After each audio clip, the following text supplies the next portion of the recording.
What's up, everybody? What's up, everybody? What's up, everybody?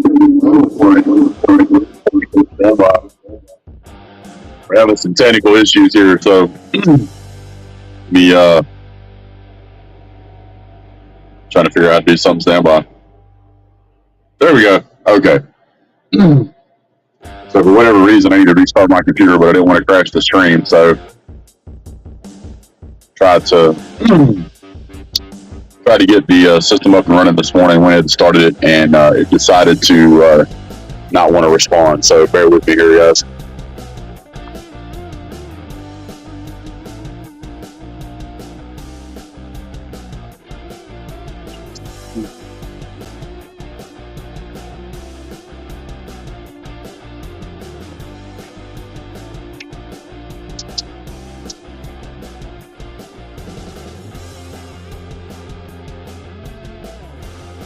Welcome everybody to the channel. See if I can cut this music off. There we go. Okay, sorry about that, guys. Just a minute, we'll have the regular program back up and running, but I didn't want to just drop the channel. Everything was running smooth until I loaded into excuse me, the StreamYard, and then all of a sudden it just decided that it was going to do what it wanted to do. So yeah, but today we're going to be talking about Georgia, FSU. I think the Penn State Ole Miss game just started. Ohio State royally embarrassed themselves. Clemson pulls off a pretty impressive second half performance. And is Brock Bowers going to be playing? So it's going to be interesting, guys. It's going to be interesting. I don't have the Penn State game on right now, Gray Man, but I will shortly. Well, thank you, sir. I wish you a happy New Year and Merry Christmas and all that. I think FSU is going to blow poor FSU off the map today. I hope so. Certainly should be the case. But again, we don't know for certain until we actually play the game. So then there's that. But I think the line is, I think the last time I saw the line, it was like 14 points.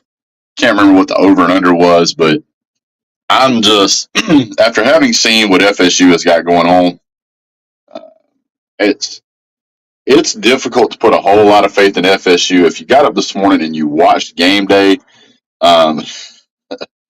you could tell like everybody wanted this game to be more than it was, but it just didn't happen. What's up, Eric? Still waiting for the regular PC to load up here. I think it's probably next on the list of upgrades is to upgrade this computer because this thing, takes a minute to get go. Over-under's 45.5. Yeah, I would definitely pick the over, and I would definitely pick Georgia to cover. I think you're going to see some Gunnar Stockton in this game, but we'll get into that here in just a minute. Hopefully I can get the dad blasted thing up here working like it's supposed to.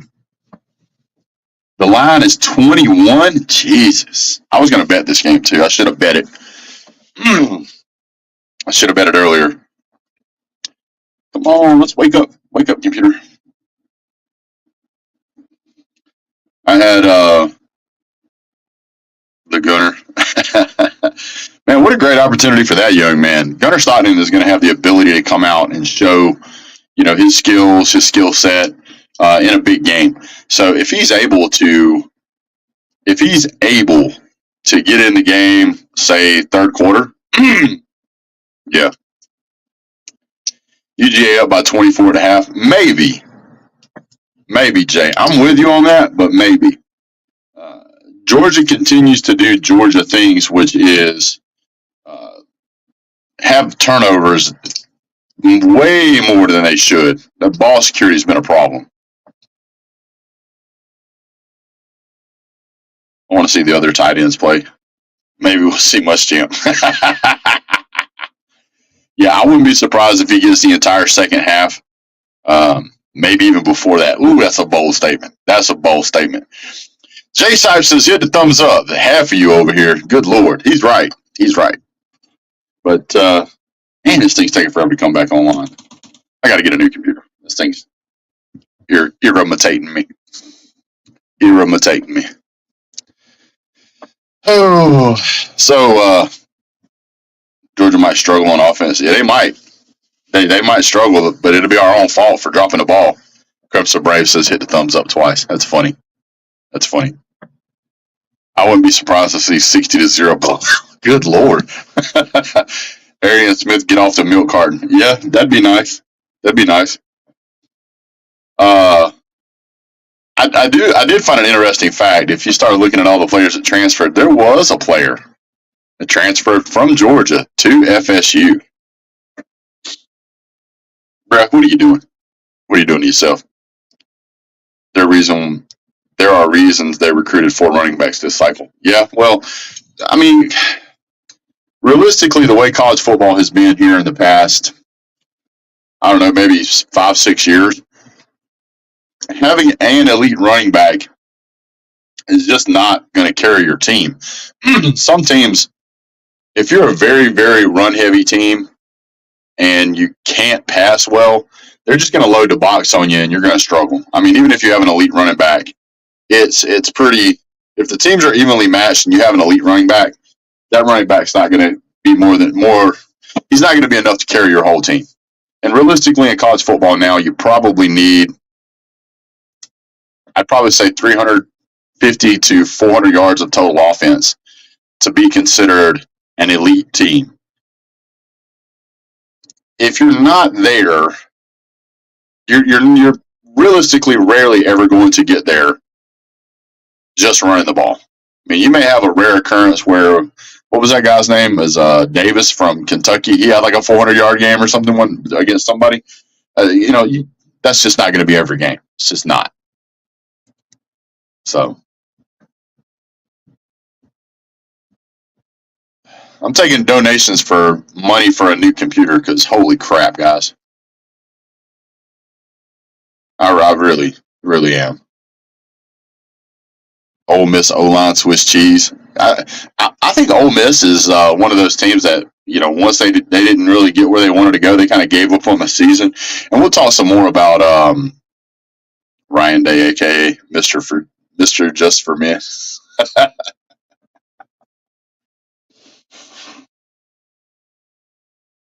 Missouri only looks good because we played terrible and Ryan Day deserves to be fired. Wow. All right, you want to fire Ryan Day? Fine. Who are you going to replace him with? Who are you going to get? Tell me. Because you got to find a coach that's willing to go to Ohio and live there, which is boo. Nobody wants to live there. It's too damn cold. And 2, they're willing to be in a conference full of cheaters. He's an OSU fan, Sarah. What is going on here? Ryan Day killed it in a recruiting program. Hey, that's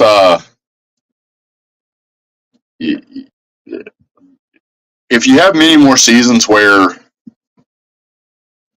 you recruit at elite levels, but you can't get it done, what they're going to start telling you is that you do the least amount with the most talent. Yeah, Alex, I am certainly ready for it. Appreciate you being a member, sir, and supporting the channel. If any of you other guys want to join the channel and support the channel, there's a join button down below. I think the lowest price I have is like $2.99 a month or something. So if you guys want to support the channel in off season, it's a way to do it. Pays for about half a bag of coffee a month. Between having a wife, a full-time job, another business, and this, not a lot of time to do anything other than drink coffee.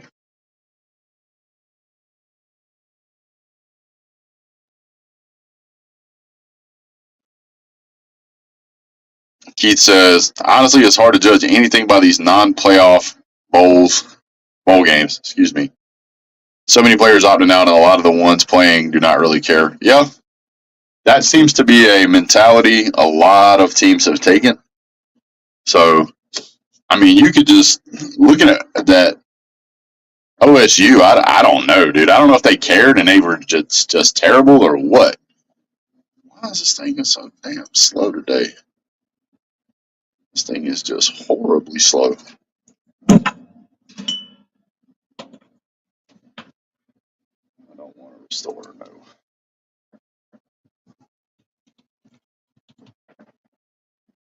Did you look at the Pop-Tarts bowl? Tell me there's not a real Pop-Tarts bowl. Tell me that. Chris Brave, I appreciate you, man. He says, I'm the #1 Georgia YouTuber around. Keep it going. Oh, that's mighty kind of you to say, sir. Mighty kind of you.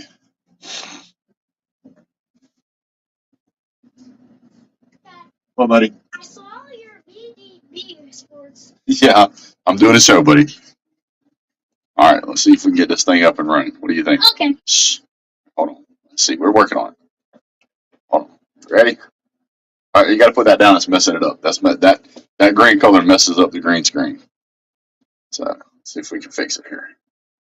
There it goes. All right, leave it up. You good? Yep. All right, don't mess with the green screen. Put the ball down. No. All right, here we go. All right, we're going to this, do that. All right, guys. Let me turn this off. There we go. Is it still going? Yep.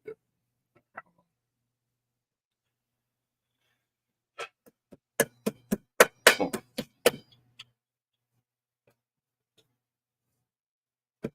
Stop, buddy.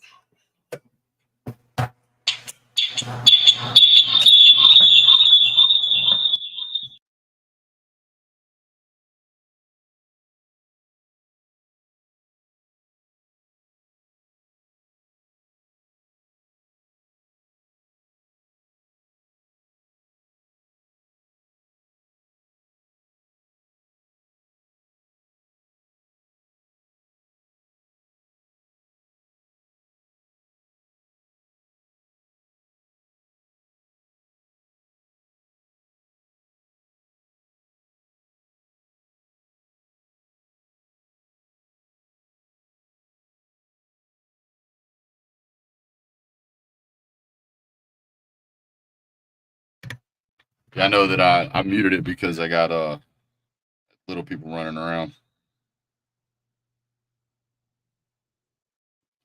See if that helps. Yeah, I got you. I know I had it muted. Trying to get everything situated here so that I don't hashtag professional right here. There we go. What's that? All right. Is that better? Holy crap. Some days it just don't work right. Some days it just don't work right. I don't know why, but it just don't. So there's that.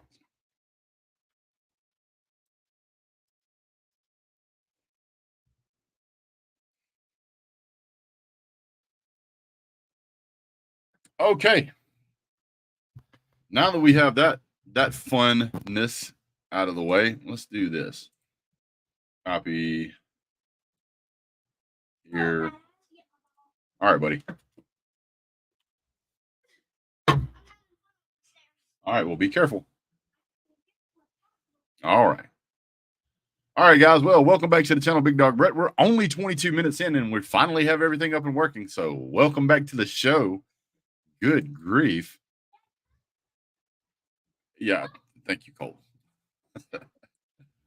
All right, so for those of you who don't know, Kirby Smart was kind of asked point blank yesterday if Brock Bowers was going to be playing, and here's what he said. Brock Bowers. Kirby Smart said, "We'll see." We'll see.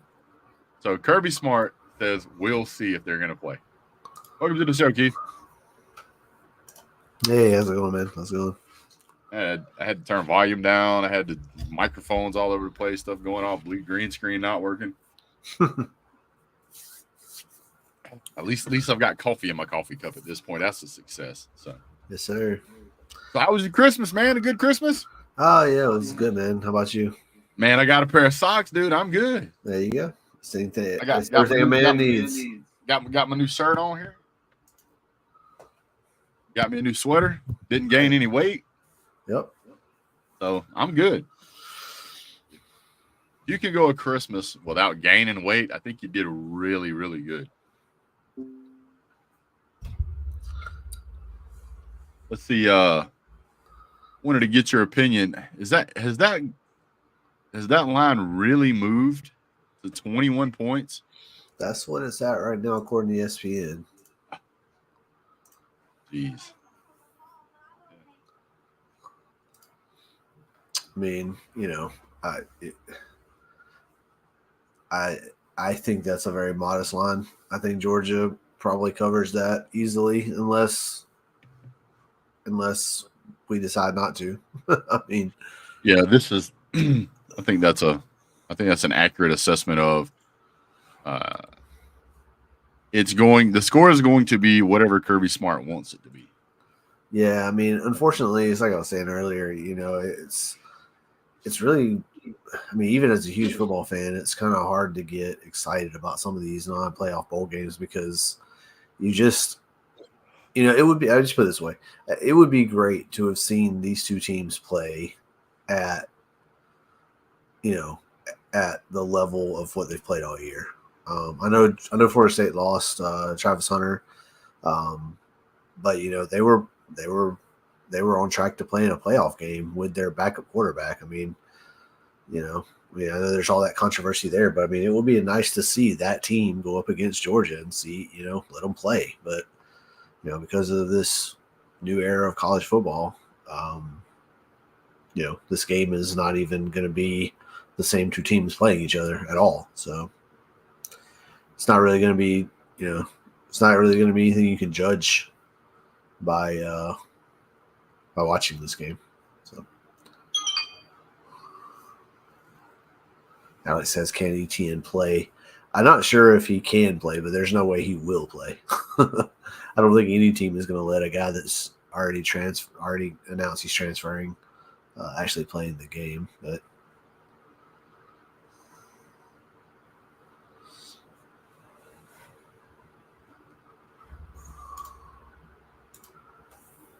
Brock Bowers practiced yesterday. Yeah, he apparently he did not travel with the team. He traveled later and was at the walkthrough at the practice yesterday and the walkthrough. So I think the official word right now is Kirby was asked, "Is Brock playing?" And his quote was, "We will see." So I would personally be very surprised to see Brock Bowers play outside of maybe one series where they can pull him off the field and just have the ceremonial, last play and have him walk off.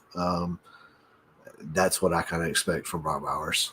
Go out there, probably not even a play to him, just have him go out there, block for a running play, then pull him off. Right. Or just have him on the field and they just do a handoff to a Yeah. Right, exactly. Part of me is I agree with that. Part of me is I can't see him sitting out this game, as in like never touch the field. So I would expect him to probably play a series or two in the first half, and then they might pull him like mid-series to have him come off the field during the play. You know what I mean? It's not gonna be the same with it not being, I guess full of Georgia fans in the field. Like doing that at home is kind of a lot more ceremonial, but give everybody a chance to kind of give them a standing ovation and. Well, I also think that there is, at least it would be for me, and Brock Bowers seems to have very much a competitor's mentality. Yeah, absolutely.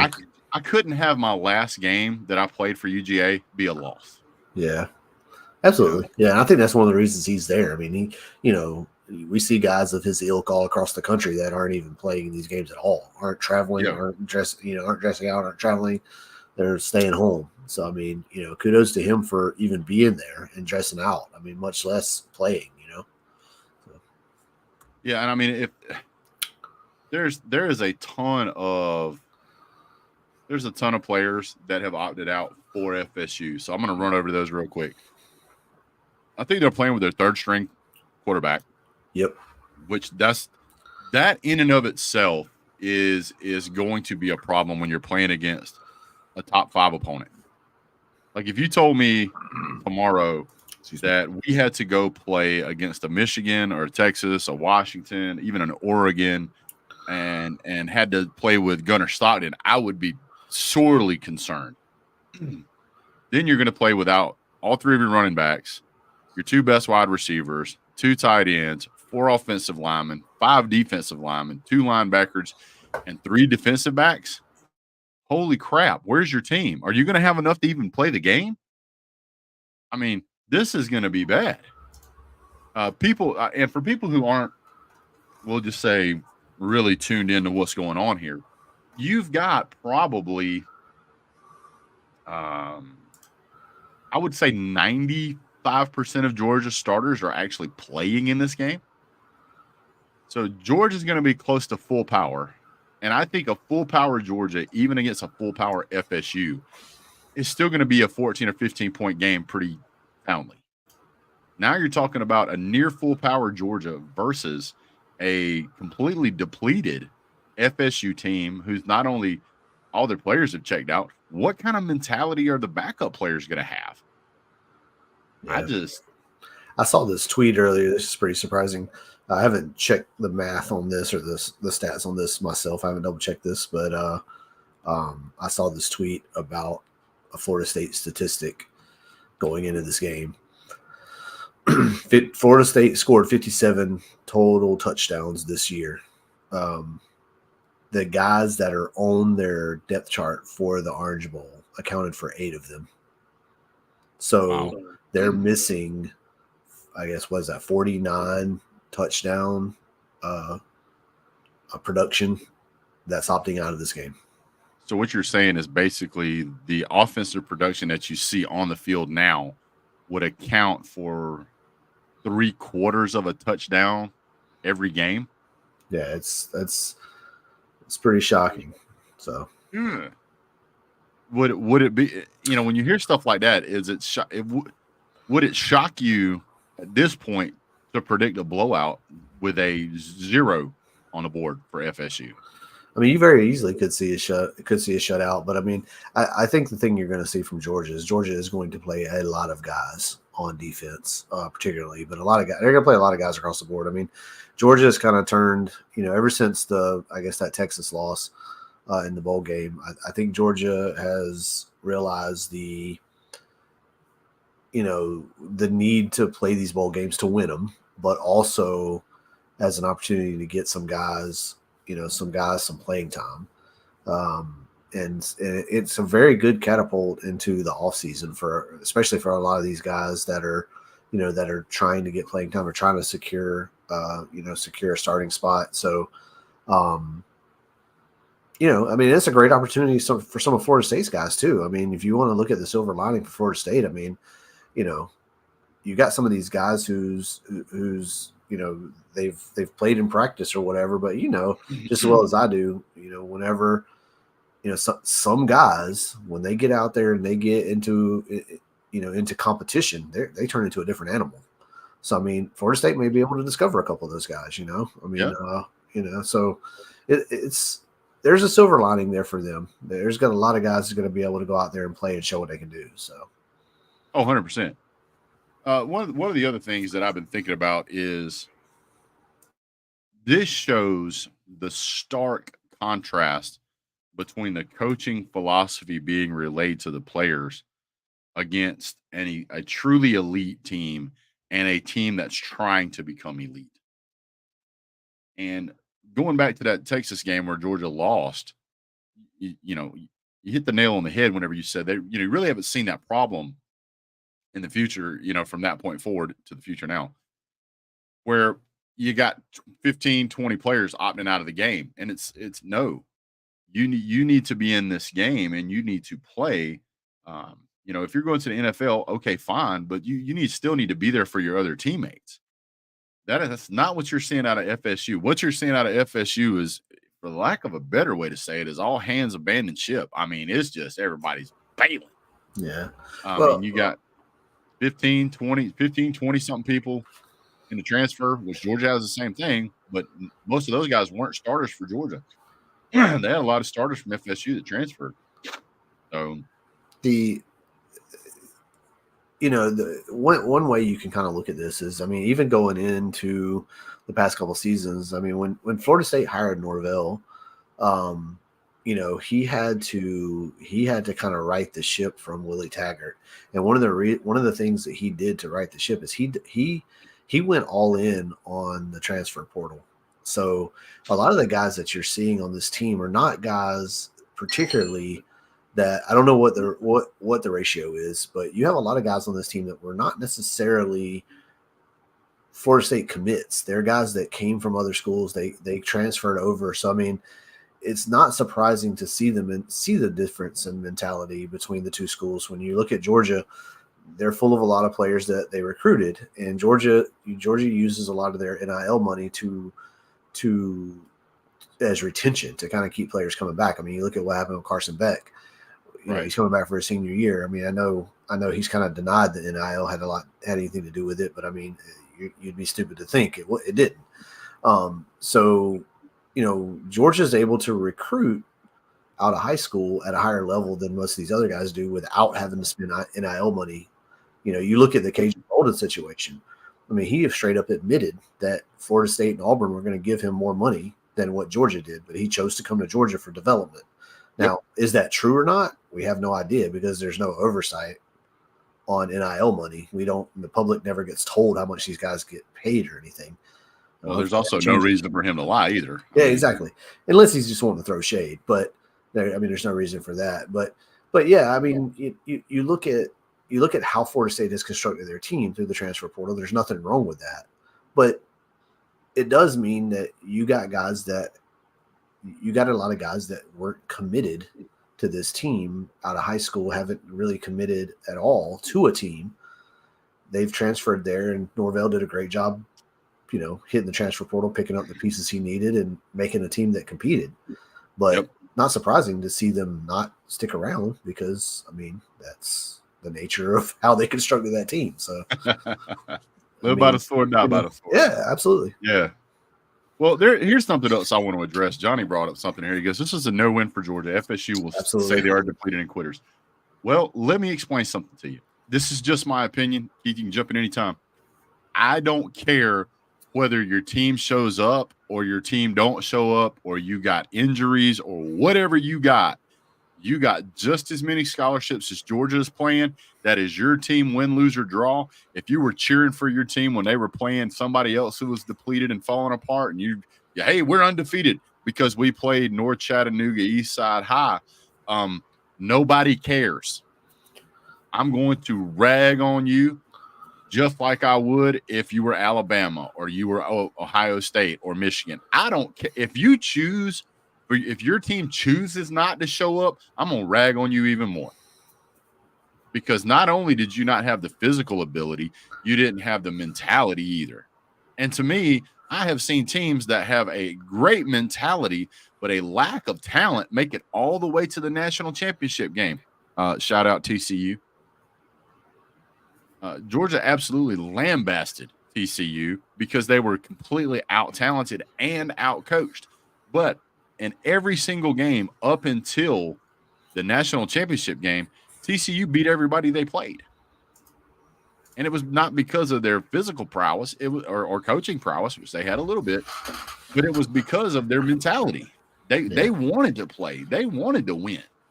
And if you don't want to win, well, that's the first step at being a loser. Yeah, I mean, I see what Johnny's saying. I mean, what he's saying is if we go out there and beat them by 50, everybody's going to say, who cares? Good job. That's what you're supposed to do. If we go out there and lose, it's like, what the hell are you doing? You know what I mean? Like, so there's no win for Georgia there. There's nothing. I mean, there's nothing. Georgia can go out there and win by 100, and nobody's going to really care. Nobody's going to say, hey, good job, Georgia. They're going to, and it's like, I've heard people also say, the national, after Georgia beats Florida State by 50, the national media is going to say, see, we told you they shouldn't have been in the playoff. And I don't think that either. I think everybody knows what's going on here. I think the national media knows what's going on here. This is not the same Florida State team that started the year. It's not the same Florida State team even after Travis Hunter got hurt. I mean, these guys, they have a lot of transfer talent that transferred over to play their junior and senior years that are going into the draft. I mean, they're probably going to have 2, 3, maybe even 4 guys get drafted in the first round. I mean, that team was chock full of talent, and they're going into the draft. And I mean, there's teams all over the country. Georgia has done a great job of keeping guys playing in these games that are going into the draft. But I mean,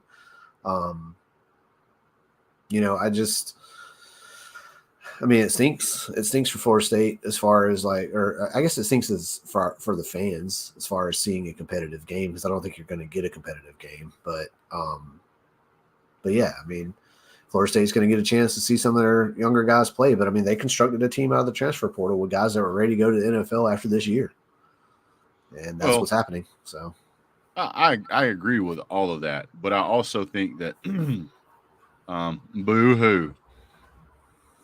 Crying your Kool-Aid. I don't care. After seeing all of the FSU fans jump up and down and beat their chests and say, we want Georgia and this, that, and the other, it's like, okay, well, there's more to having a football team than getting as much good talent out of the transfer portal as you can, and then not being able or capable of dealing with injuries. Okay? I don't want to hear it. Georgia won a national title with a backup quarterback. You got to be able to play full throttle. Now, if you get injuries, hey, you got to play through. We lost Brock Bowers due to injury. We lost Amarius Mims due to injury. Lad McConkey's played hobbled all year. We've got other players that have been out. Branson Robinson, one elite running back for UGA, he was out early in the season. So to me, what's up, BVD? So for me, I don't blame losses on injuries. I've never blamed losses on injuries. I pointed out, hey, we would have been better if we'd had such and such, but it's next man up. Yeah. I don't care if it's your starting quarterback. No, I think Florida State feels the same way. I mean, they wanted to be in the playoff. They had a hurt first string quarterback. They were ready and willing to play in the playoff. But as soon as they didn't make the playoff, I mean, you just you saw the attrition.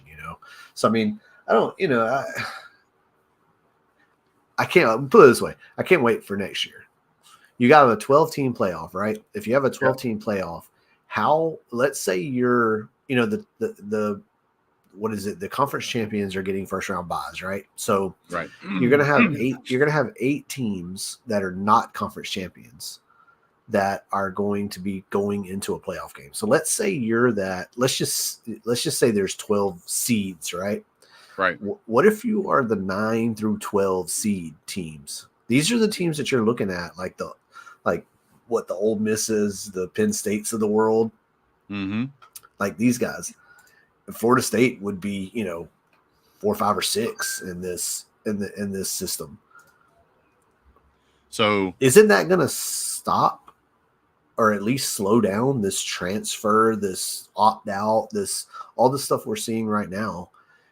It's going to not be as prevalent next year, I wouldn't think, at least at the top level. I mean, these guys, you look at Florida State, I mean, you wouldn't see Tate Rodemaker transfer. You wouldn't see this happen. I mean, you wouldn't see even Brock Vanderdrift transfer because he's the backup quarterback. I mean, you wouldn't see any of this stuff happening right now, at least at the top 12 seeded teams, right? So, I mean, well, it also this is just an odd year because it's the last year where there's only 4 teams in the country that are not seeing attrition.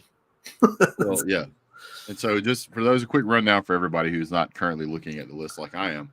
Your top 12 teams would be, and you're going to know the most of them here: Michigan, Washington, Texas, Alabama, top 4; Florida State, Georgia, Ohio State, Oregon, Missouri, Penn State, Ole Miss, Oklahoma.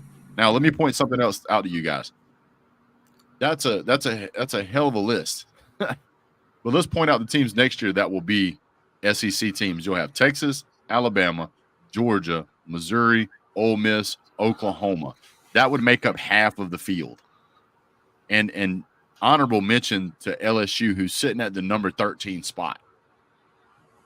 So I think that you're not going to see as much transferring around the league away from the SEC. I think you may see, instead of a guy like Gunnar Stockton transferring to Mississippi State, University of Kentucky, same difference. They may move over to somebody like Missouri or even Oklahoma. So yeah, I just think that when you look at the top teams in the country and what a 12-team playoff would look like, it's very, very different from what it would be this year, like with the 14. I mean, I think we're just in the midst of, of basically a revolution in college football. Because I think, when it's all said and done, I think there's going to be 2 major conferences left. You're only going to have about 64 or so total teams that are going to be participating in major college football. There's going to be teams that are left out. You're going to have 2 major conferences, and then you're going to have a commissioner that oversees oversees the sport. And then I think the 2 conferences themselves, or maybe even the sport, is going to set standards for NIL and transfer. And I mean, it almost has to happen that way, right? I mean, everybody sees that college football needs a commissioner that oversees the entire sport. That's what the sport is missing. Somebody that can kind of corral all of this transferring and NIL. Because I mean, the NIL in and of itself is just a juggernaut, right? Because you have all these schools that have these NIL collectives. There's no oversight for where the money's going. There's nobody that's representing the players or the schools or anything like that. Not that has to do with in the NCAA. You might have agents and all this stuff, but everybody is in there trying to grab money out of that cookie jar. The people that are running these NIL collectives are writing themselves checks as well. Oh, of course. For paying themselves out of this money. You look at a school like, I don't know, just pick somebody like Penn State or whatever. I'm sure they have an NIL collective. Nobody knows how much money's in that. I mean, it could be 10 million. It could be 100 million. So, I mean, there is no regulation or no oversight on what's going on there. And it's kind of concerning. So, I mean, I think a lot of this has to be wrangled in and there needs to be a commissioner of college football, and that sets standards for all of this stuff, because it's a little crazy right now. Yeah, there's a lot to be said out there as far as where the money is coming from, where the money's going. And I understand these kids ought to be able to make as much money as they want to make, but absolutely. Essentially what it's going to come down to is you're going to have to figure out what's right and what's fair, because eventually what's going to happen is you're going to see teams like Texas and Texas A&M, which out of the top 10, Texas A&M and Texas are number 2 and number 4 in NIL money deals, right? That's what's been posted so far. Surprisingly, Tennessee's number 1, but you got Tennessee, then Texas A&M, then Oregon, then Texas, then Miami, FSU, USC, Arkansas somehow, Ole Miss, and West Virginia. Georgia's not even on the list right now, but I'm sure Georgia will get there. I have no doubt about that. That was in July of 2023. So it's going to be very interesting to see how the whole thing turns out. There needs to be some kind of rule. There needs to be some kind of way to regulate this, not because I want to stop the players from making as much money as they can. You should be able to make as much money as you can, but you've also got to find a way from ruining the sport, right?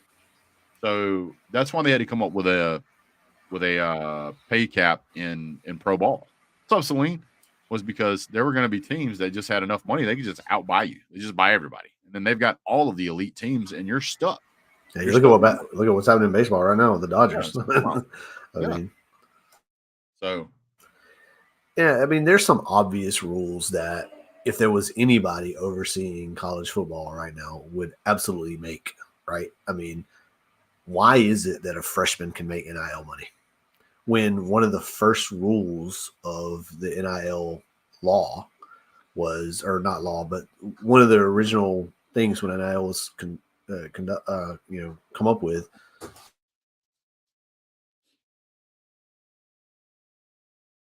one of the first things that they said was it's no pay for play. You can't pay the players to come play for you.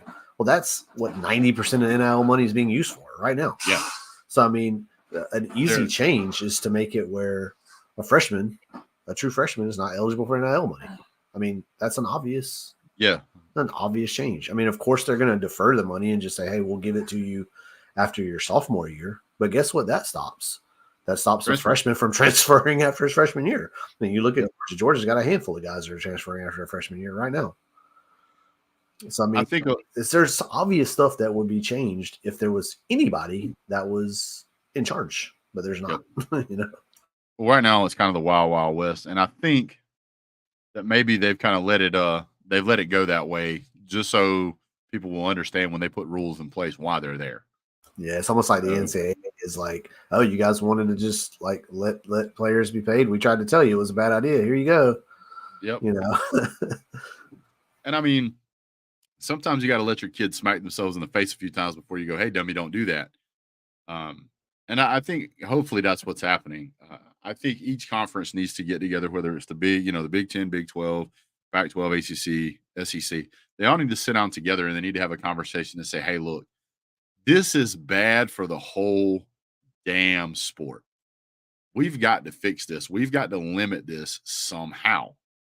Now, because NIL is separated from NCAA, how do you do that? And I think that the only way that you can do it is you have to have players, in a way, unfortunately, they're going to have to sign some kind of agreement of transparency with the team, with the conferences. Because if they don't, there's going to be a problem. If you have an NCAA or even a conference investigatory committee that says, "Hey, our job is to go through all this stuff and try to make sure, everybody's on the level." It's going to be tough. They're going to sit down and figure out how to do it, but it's going to have to be done. Otherwise, you're going to have a team like Texas or Texas A&M that's paying, $200 million.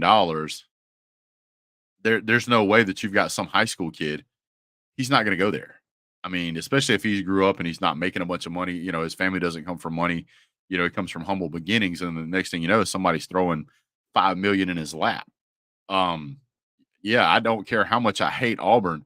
If Auburn came out tomorrow and said, "Hey, we want to pay your daughter, $4 million to come sit on the bench at the volleyball team," I'd be like, "Go Tigers." I mean, it will absolutely ruin the sport. Fortunately, right now, the money amounts are not completely insane, so that it is low enough that schools like Georgia can put money on the table and can still say, "Hey, we're going to give you X amount of money." May not be as much as you would make at Texas A&M, but if you come to Georgia, you have a much greater shot of going to the NFL where you can make even bigger money.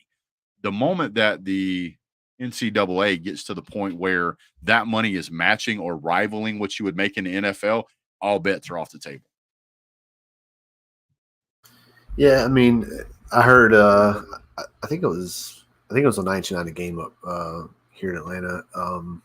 They were talking about what kind of needs to be done. They were talking about a commissioner, and they were also saying there needs to be a board made up of current coaches and current players that kind of, let's say, rotate out every year, but rotate out, and they kind of represent the players and kind of have what you have in Major League Baseball and NFL. Have you have a commissioner that oversees the sport, and then you have like a player, kind of like a players / coaches. I don't want to use the word union, but like an association, that collective, maybe. Yeah, exactly. So you have this push and pull to kind of come up with something in the middle that makes sense. I'm very leery of that. Not that it's not a good idea, but when you start getting players in a player's commission, you create the ability to strike.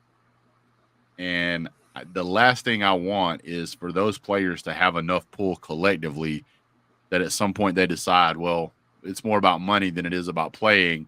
Everybody's going to strike until you guys pay us more money. And that will happen. That will happen. Yeah, maybe. I don't know how the rules of that work when they're not actually drawing a salary. I mean, all their monies are kind of, I don't know. I don't know if it's considered a donation or what. I don't know. Yeah, that's the stuff for the people to make more money than me to figure out. But that something needs to be done though, because as it stands right now, I mean, it's not I kind of have a love-hate relationship with transfer portal and NIL. I do think that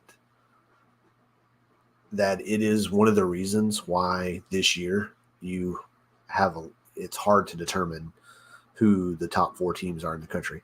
You look look at the past when they went from the BCS, the top 2, and playing and just going straight to a national championship game, and they went to this 4-team playoff.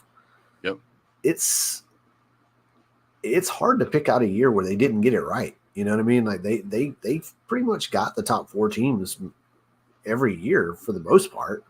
I'm sure you could probably make a little argument here and there, but nothing like what you've seen this year. Yeah, this year's bad. Yeah, and I think a lot of it is because you have some parity in college football. I mean, you look at a team like Florida State. The only reason they've been able to compete is because they went out and picked all these guys out of transfer portal. And they put together a team in a matter of like 2 years that went from basically went from worst to first in the ACC, So, I mean, it's absolutely increasing the parity across not all of college football because, teams like Vanderbilt and, there's not teams that have been historically terrible that are all of a sudden, competing because of the transfer portal. But it is across the top teams, the historically relevant teams, players are moving around and making these teams better. And you look at this year, I mean, there are teams, it's hard to determine out of the top 6 teams. You could make an argument for any of them to be in the top 4, So, I mean, it's got good things and bad things. It just needs to exist. It just needs to be regulated, I guess is what I'm saying. So. Well, I think this year, to go out on a year of having a playoff look like it looks this year, this is what everybody's going to remember whenever we go to the 12-team playoff. They're going to go, well, somebody's going to argue it should be a 4-team playoff. And then the answer to that is going to be, well, you still have 4 teams, right? Because somebody out of that 4 teams is going to lose a game at some point to some team that came in 10th, and they shouldn't be in the college football playoff if it was a 4-team, blah, blah, blah, blah. You're going to hear that. But then because of this year, you're going to be able to say, I get what you're saying, man, but if you remember the 2023 playoff, we had like 6 teams that should have been in it, and one was undefeated. What's up, Big Two? And then we ended up going with, the 4 teams, and it was such a mess, man. We got to have 12 teams. We got to have 12. So I think going out on the note that the 4-team playoff is going out on is going to be something a lot of people remember. Well, I wanted to get your final thoughts on what you thought the score was going to end up being for the FSU Georgia game. And then I'll give you guys mine.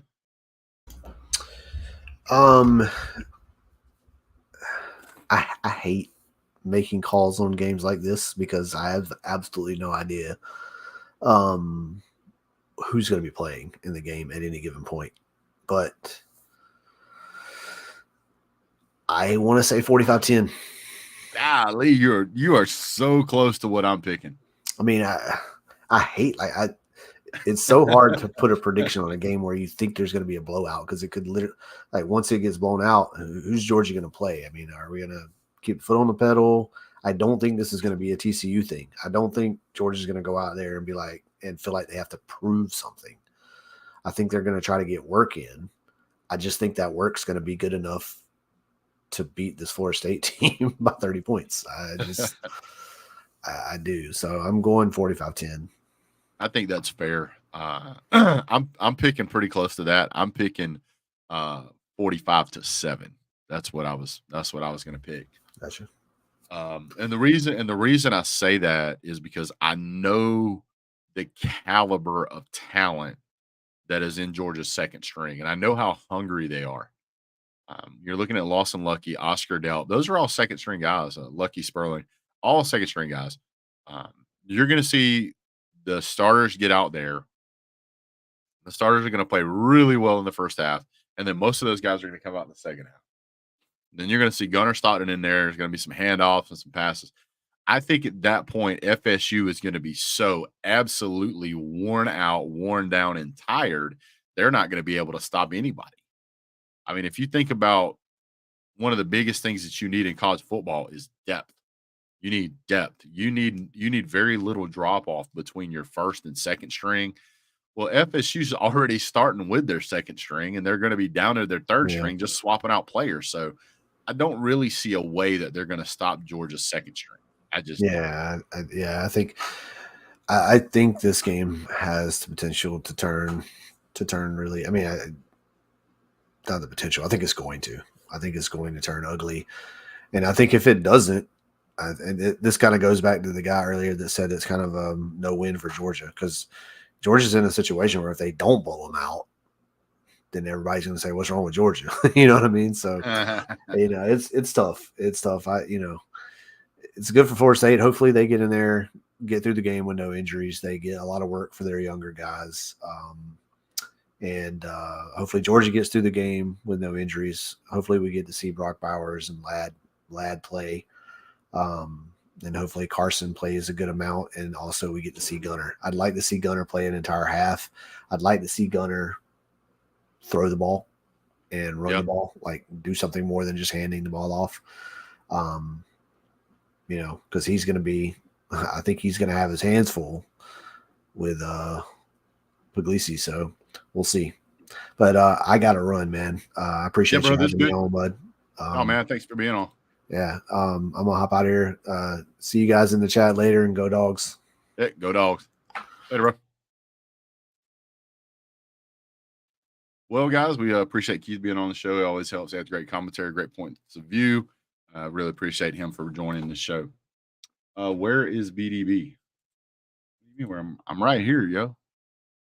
This whole screen right here. That's me. Yeah. Mm-hmm. I really think that there's going to be this is going to be an absolute blowout. I think 45-7 is what I think, and I think there's not really going to be much the other team can do to stop it. So, guys, I'm going to go ahead and jump off. Don't worry, Celine, we got you, bro. We're going to get this win for you. We'll see you guys real soon. Don't forget, we're going to have stuff in the off season, guys. Appreciate you guys for being on here.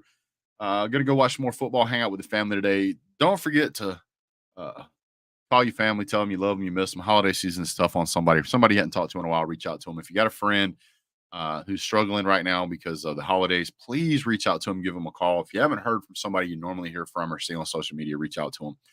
Always remember, have a great day. God bless. Go Dogs.